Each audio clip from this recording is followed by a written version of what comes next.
Good morning, and welcome back to Daily Dhamma, a letter to our children. Today is April 17th, and our reading is A Big Triangle. In The Righteous Mind, Jonathan Haidt demonstrated that societies organize themselves very differently. Most Western-educated elites favor the ethic of autonomy and self. Elsewhere, the ethics of divinity, God, and community, ethnicity, hold sway. Not to put too fine a point on it, but the West is less than 10% of the world's population, and most of that tiny group are not elites.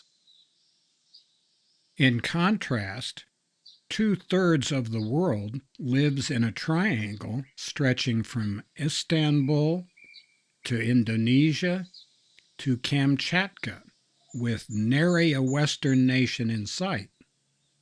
Most of these countries take God and ethnicity seriously, topics the West looks at askance. Governments here are group-oriented oligarchies, traditional, religious, or military. Superficial similarities like fast food, hotel chains, and cars don't mean that Asians think like Americans, Europeans, ANZACs, or even like other Asians, nor that they want to. They just want to keep their people cool in summer, warm in winter, and well-fed, just like the West. This is a statement of fact, not an endorsement of these systems, much less an argument of racial superiority. The reality is that 7 times as many people in Asia arrange their lives along entirely different lines than the West. Then, of course, there's Africa and South America. 2 quick questions. 1. Does a tiny, weird, Western, educated, industrialized, rich, and democratic, weird minority of the planet have the moral right to dictate how the rest of the world lives? And 2, if they do have the moral right, have they the means to enforce their will? Suffering is caused by craving, clinging, and clamoring, by insisting on getting our own way. This applies to intercultural and interpersonal relationships alike. The Buddha said to stop it. The ethic of autonomy and self, of me, of Maslow's hierarchy of needs, and what about me, and where's my arc, and when am I going to get mine, and what's my end, and that's enough about me. Well, let's talk about you. What do you think of me? That whole rigmarole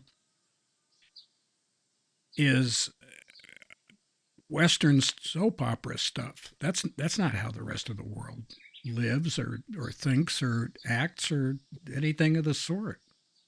And it's kind of embarrassing when people put on airs that they can do these things. So let's go to those 2 quick questions. And we'll start with question 2. Have they the means to enforce their will? And the quick answer, the short answer is no. The West is financially and militarily, as well as spiritually and morally, bankrupt. They can't enforce this view of life on the rest of the planet any more than they can fly. So with that settled, the first question becomes moot. Does a tiny, weird, Western-educated, industrialized, rich, and democratic minority of the planet have the moral right to dictate how the rest of the world lives. And the short answer to that is who cares? They can't make it happen anyway. They can jump up and down and hold their breath until they turn blue and sanction people till their ears bleed buttermilk, but they cannot uproot the rest of the planet's cultures in the name of them getting to be the cool kids and they run the cafeteria. Of course, that's just our opinion. So, thank you very much for coming back. It's good to see you. Thank you for subscribing and for your comments. Thank you for going to Amazon and getting the book. We really appreciate that too. And we hope to see you again very soon. And happy trails to you until we meet again.